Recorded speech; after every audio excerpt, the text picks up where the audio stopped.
אנחנו גאים לפתוח כאן בירושלים המאוחדת את ועידת הלאום עם רעיון אחד על אחד של תמיר מורג עם מרק לוין.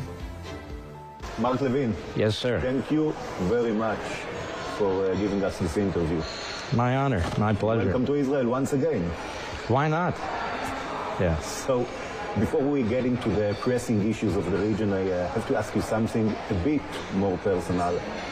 How did the terrible... Yes. So, Mark Levin. Yes, sir. Thank you very much for giving us this interview. My honor, my pleasure. Welcome to Israel once again. Why not? Yes. So, before we get into the pressing issues of the region, I have to ask you something a bit more personal. How did the terrible murder of Charlie Kirk affected you? Well, it's affected everybody in our country, and here I see too. Charlie was a good friend of mine, like he was so many other people. I knew him. See, here's the thing. We all grew up with Charlie. So Charlie started sort of as a, not just political, but sort of a thoughtful young man, so smart, so compelling that media outlets started to attach to him. I interviewed him several times about books. I like to get into cerebral things if I can. And he wrote a couple of books, and he wanted me to interview him, which I certainly did on radio and Fox. And we became very, very friendly. And my wife and he became friendly too, would text back and forth. So I think the fact that he was murdered and assassinated in front of 3,000 college students in a horrendous way, I think has really shaken my country. Personally, do you fear for your own safety? Well, everybody keeps saying I should. Look, I get threats. I think public figures have to be very careful right now. But I can't. What am I going to do? Live in a bubble? Your bus attacked the other week. People slaughtered in there. It's something you can't ignore. You need to be focused, look around a little bit. But it's something you can't let drive your life. And you know, you mentioned Israel, and here in Israel we also face tremendous incitement against Prime Minister Netanyahu and other prominent right-wing figures. What has happened to the global left, a movement that is claiming to represent humanity and enlightenment and non-violence? What has gone wrong? I really want the people of Israel to understand something.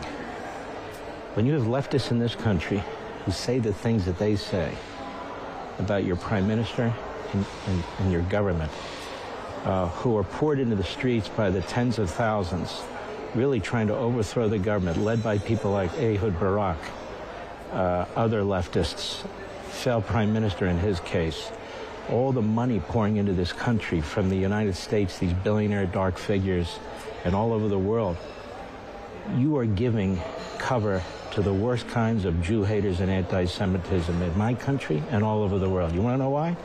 They point to them. If the Israelis hate themselves, they have a good reason to. That's what they think.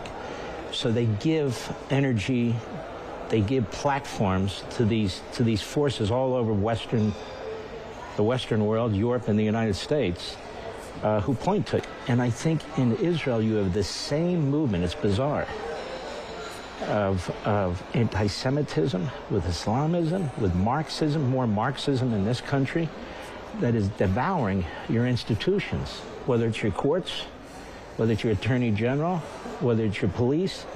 It's happening right in front of your eyes, as it is in most of the West. What do you think about the trial against Benjamin Netanyahu? I went to that trial.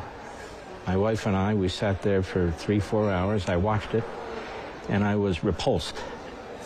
I'm a man of the law, not just American law, but law from really Aristotle forward. I write about it. I was chief of staff to our attorney general under President Reagan. I've never seen anything like this. You had 10 prosecutors sitting in there.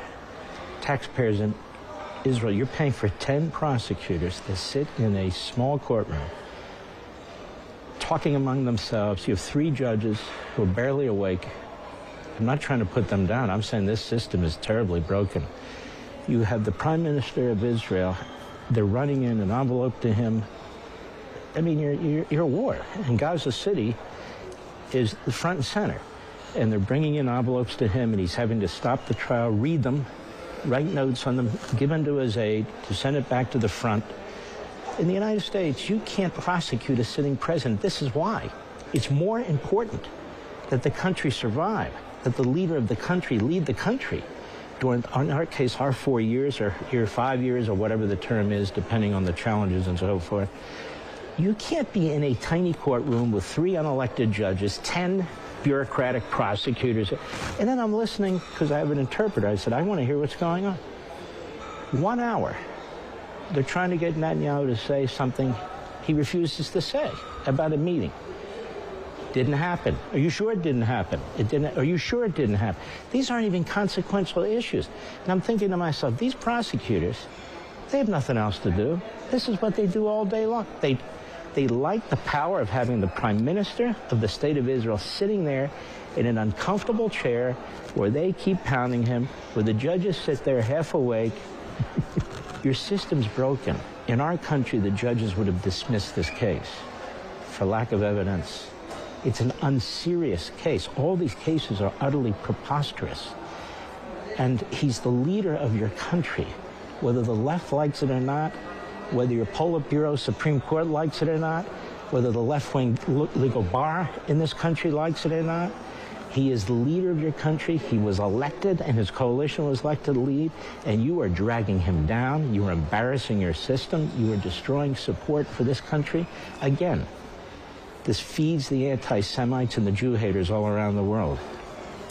So, turning to Gaza now, President Trump currently is backing Israel's operation in Gaza, but we're also getting messages from Washington that if it drags on for too long, he might not be pleased. Do you think that President Trump might issue an ultimatum to Israel? Some kind of a date in which the war has to end, even if Hamas is not destroyed? I'm not a formal advisor. I don't sit in on the meetings, so I don't presume to speak for President Trump. The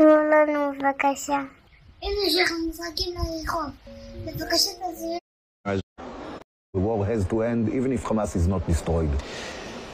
I'm not a formal advisor. I don't sit in on the meetings, so I don't presume to speak for President Trump. But my sense of it is that he despises Hamas. Every day they hold hostages 1 day longer. It infuriates him. He's a very compassionate man.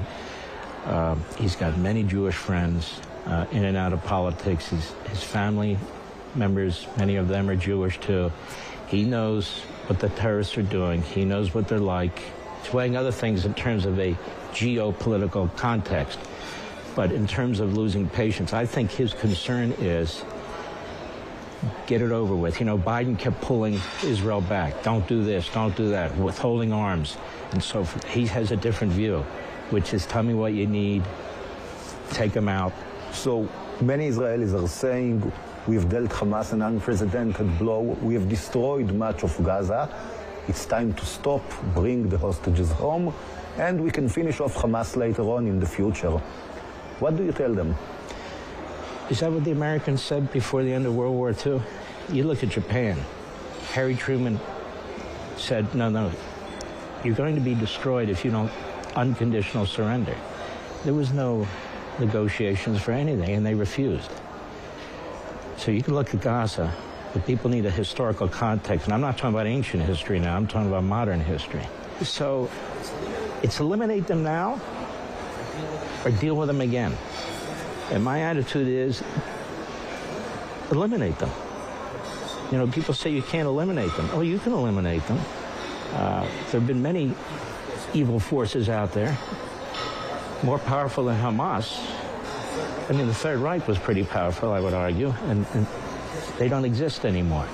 To me, it would be so immoral, so unethical to stop now all those people who died and to say, okay, ceasefire because of the political pressures. The hell with the political pressure.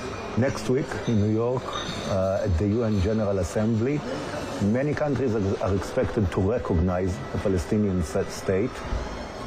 Do you think Israel should react by extending sovereignty over Judea and Samaria? And as you said, you are not an administration official, but if it does so, what do you estimate might be the administration's reaction? First of all, Israel has to do what's good for Israel. And that UN is a rat's nest of genocidal maniacs. But this is a push to eliminate Israel. If you're going to push for a Palestinian state, who's going to run this country? Abbas, who's giving pensions out to terrorists?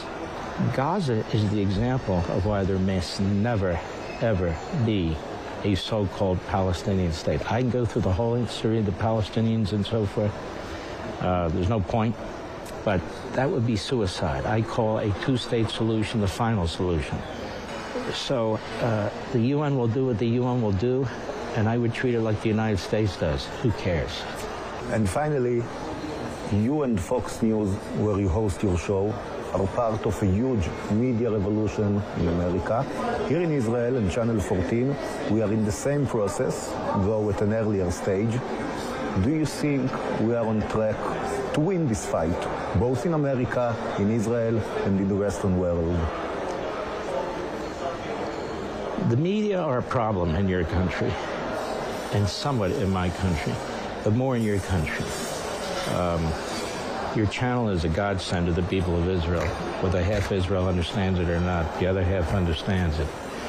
I watch your channel a lot. I watch some of the others, and I shake my head. I read some of the media outlets like Haaretz, and I think, do you even love your country? I mean, the things that you say that reverberate around the world, that Al Jazeera picks up, that the New York Times and CNN pick up, that the BBC and these other papers pick up. Do you understand what you're feeding? They don't care. It's like a leftist rat's nest.